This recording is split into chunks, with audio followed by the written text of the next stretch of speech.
This is not the church of Joseph Smith. This is the church of Jesus Christ.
Travis Wayne Goodsall.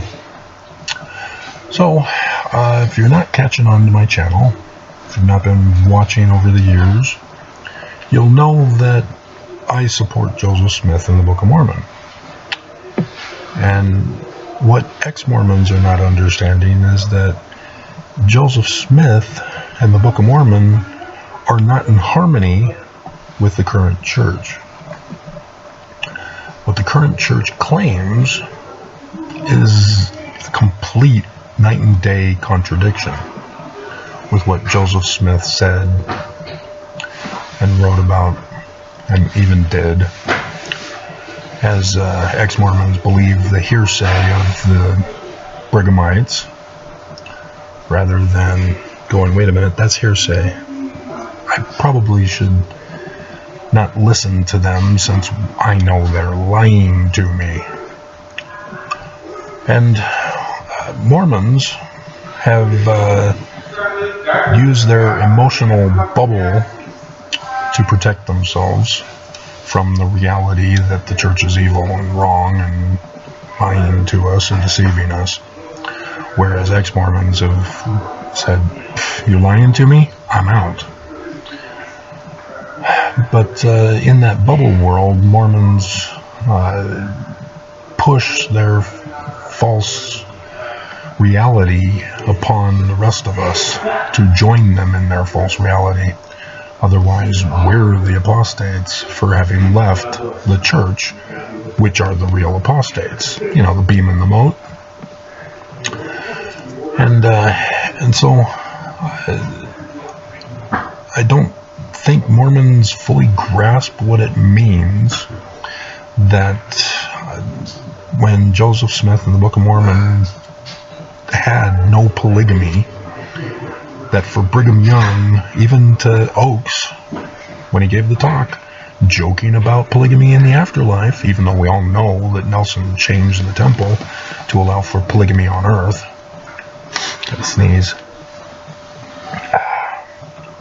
You know, I don't think you fully grasp what that means with this church.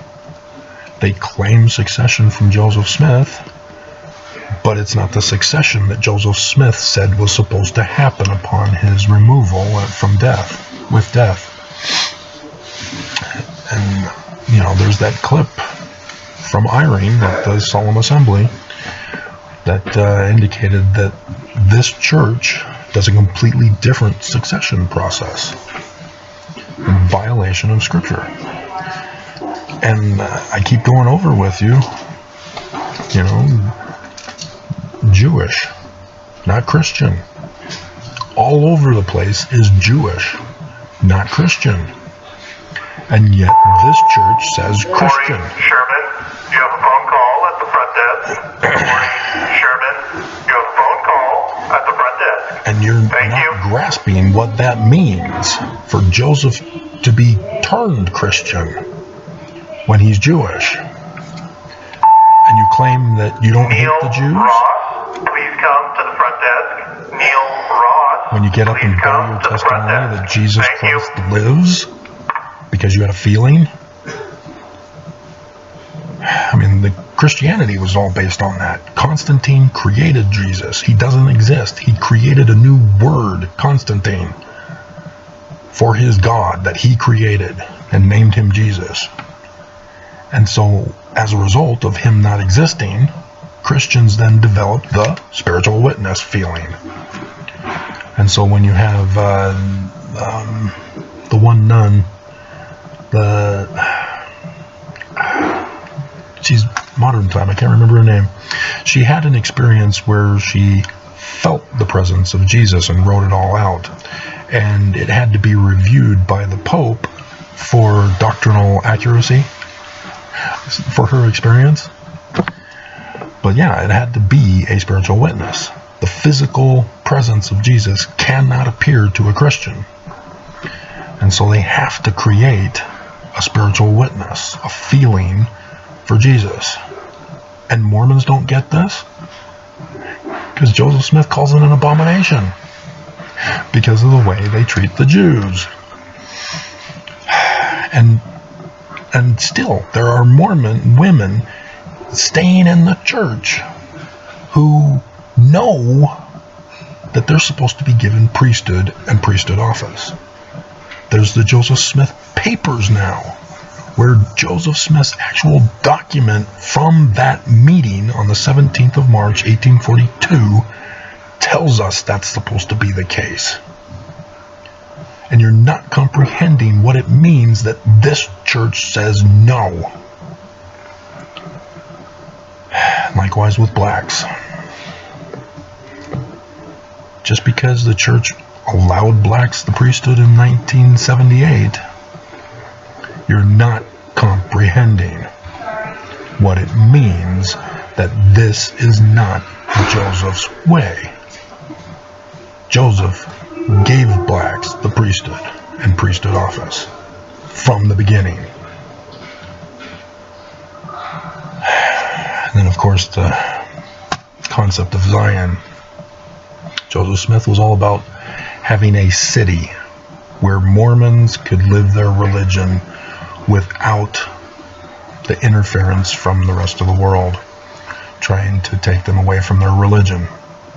Had nothing to do with overthrowing the government, to coup the government, to force everyone who is not Mormon to be in their kingdom and abide by their standards and values. So you're not getting it. This is not only not Joseph's church. This is the great and abominable church. And you get mad at me to protect the great and abominable church. You want me dead, you want me silenced to protect the great and abominable church. You want nothing to do with Joseph as you mock him by turning him Christian. As you mock him by saying Jesus lives because you have a feeling. You are the enemy of the people because you want Joseph's memory lost and gone and replaced. You want us to conform and to comply to your lies and your power.